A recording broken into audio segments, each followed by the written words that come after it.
बिस्मिल्लाहिर्रहमानिर्रहीम। अस्सलाम वालेकुम जी। मेरा नाम डॉक्टर अस्मा हफीज़ है और मैं आखान हेल्थ सर्विसेज पाकिस्तान में एज ए नेफ्रोलॉजिस्ट या गुर्दे के स्पेशलिस्ट के तौर पे काम करती हूँ। आज की जो वीडियो का मकसद है बेसिकली जीबी की आवाम को आगाह करना है हीट स्ट्रोक के बारे में, यानी कि जो गर्मी ज़्यादा हो गई है उसकी वजह से जो लोगों को बीमारियाँ हो रही हैं या मुश्किलात पेश आ रही हैं उससे हम कैसे बच सकते हैं। सबसे पहले सारे लोगों से रिक्वेस्ट है कि कोशिश किया करें कि सुबह 10 बजे से लेकर दोपहर 4 बजे तक बाहर कम निकलें। लेकिन वो लोग जो कि मज़दूर हैं या वो लोग जिनका कामकाज ही धूप के अंदर होता है, उन्होंने ज़ाहिर बाहर निकलना ही है, तो वो क्या प्रिवेंशन फर्दर कर सकते हैं इस पर हम बात करते हैं। पहले तो कोशिश करें कि अपने सर को ढांपें किसी चीज़ से। बेसिकली अगर आप गीले कपड़े से ढांप लें या छतरी इस्तेमाल कर लें, जो अगर आपको बहुत ज़रूरी बाहर जाना है, या अपना जो ख़वातीन हैं उन जो दुपट्टा करती हैं वो यहाँ तक रखने के बजाय थोड़ा सा आगे कर लें ताकि उनके मुंह के ऊपर धूप ना पड़े। नंबर 1 जो आपका प्रिवेंटिव स्ट्रेटजी है वो तो ये है। अच्छा जी, नंबर 2 सारे लोगों से रिक्वेस्ट है कि काइंडली लूज कपड़े पहने, तंग कपड़े ना पहने, जूते भी खुले पहने जिनके अंदर हवा जा सकती हो, ताकि आपको गर्मी की हवा का गुजर बसर हो, ताकि आपको गर्मी या हीट स्ट्रोक ना हो सके।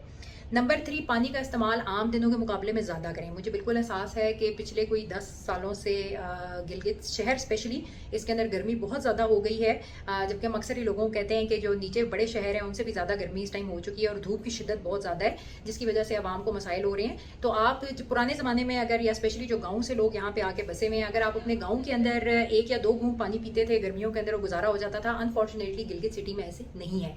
आपको एटलीस्ट 2 से 3 लीटर तक पानी, स्पेशली अगर आपकी फिजिकल एक्टिविटी ज़्यादा है, आप कोई ऐसा काम करेंगे जिसमें आपको चलना फिरना ज़्यादा पड़ रहा है या बाहर निकलना पड़ रहा है, तो फिर ऑब्वियसली आपने पानी आम लोगों के मुकाबले में ज़्यादा पीना है। अच्छा, अब सनबर्न बहुत कॉमन है यहाँ पर क्योंकि यूवी लाइट बहुत ज़्यादा तेज़ है यहाँ पर, तो लोगों के अंदर जो स्किन के कैंसर्स हैं वो बड़े कॉमन हैं इसी वजह से, क्योंकि हम लोग अपने आप को बचाते नहीं हैं। तो जो लोग अफोर्ड कर सकते हैं उन सबसे तो रिक्वेस्ट है कि काइंडली आप सनस्क्रीन इस्तेमाल किया करें। ये जो क्रीम होती है जो कि आपने घर से निकलने से पहले रोज़ाना लगानी होती है, आपके जो एक्सपोज एरियाज़ हैं बॉडी में, मोस्टली हमारा जो एक्सपोज होता है वो मुँह होता है और हमारे हाथ होते हैं, और कुछ लोगों के तो पाँव पे भी ये स्टार्ट हो चुकी होती है जलन और खारिश वगैरह। ये इसी वजह से होती है क्योंकि धूप की शिद्दत बहुत ज़्यादा तेज़ है। नंबर 4 आंखों के लिए ये वाली जो यूवी लाइट है ये बहुत ज़्यादा डेंजरस होती है, क्योंकि हम पहाड़ी इलाकों के अंदर रहते हैं तो यूवी लाइट बड़ी इंटेंस होती है। तो आप कोशिश किया करें जब बाहर निकलते हैं तो काली ऐनकें हैं वो लगा कर निकलें।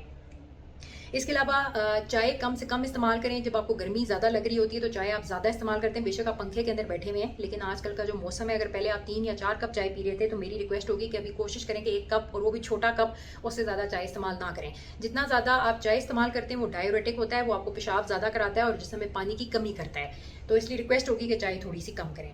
अच्छा, इसके अलावा जो हमारे पंजाबी भाई हैं या जो सिंधी भाई हैं उनसे हमने कुछ गर्मी की बचाव के तरीके सीखे हुए हैं। नंबर 1 वो लोग शिकंजबीन बहुत इस्तेमाल करते हैं। शिकंजबीन का ये फ़ायदा होता है कि नंबर 1 उसके अंदर पानी होता है, नंबर 2 उसमें शुगर होती है, नंबर 3 उसमें नमक कम क्वांटिटी के अंदर होता है, बहुत ज़्यादा वो लोग नहीं डालते, चुटकी नमक डालते हैं। तो आपका जब पसीना आता है तो नमक और पानी दोनों चीज़ें ज़ाया हो रही होती हैं। तो इसका ये मतलब नहीं, अब जीबी की आवाम को मैं ज़रा कहते हुए भी डरती हूँ कि नमक इस्तेमाल करें, क्योंकि अगर मैं किसी को कहूँ कि आप नमक इस्तेमाल करें तो 6-6 चमचे डालना शुरू हो जाते हैं। तो काइंडली 1 चुटकी नमक से ज़्यादा नमक आपने किसी जूस वगैरह के अंदर उससे ज़्यादा इस्तेमाल नहीं करना, और ये मैं सिर्फ गर्मियों की बात कर रही हूँ, शदीद गर्मी की बात कर रही हूँ। इसके अलावा आलू बुखारे का जूस, इमली का जूस, ये बड़ा यूज़फुल है, ये आपको गर्मी से बचा सकता है।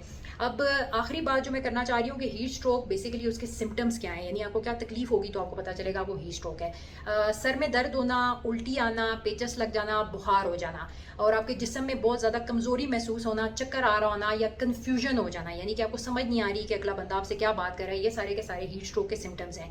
इन केस खुदा ना ख्वास्ता आपको फील होता है कि किसी को हीट स्ट्रोक हो गया है तो प्लीज़ फ़ौरन उनके जो कपड़े हैं उनको खोलें, उनको ठंडा करने की कोशिश करें, पानी उनके ऊपर फेंकें, उनको पानी पिलाने की कोशिश करें। अगर वो पानी पी सकते हैं, अगर नहीं पी सकते तो रोक दें। और होपफुली कि इस वीडियो का आपको कोई ना कोई फ़ायदा हुआ होगा और लोग हीट प्रिवेंशन के ऊपर काम कर सकेंगे। बहुत बहुत शुक्रिया।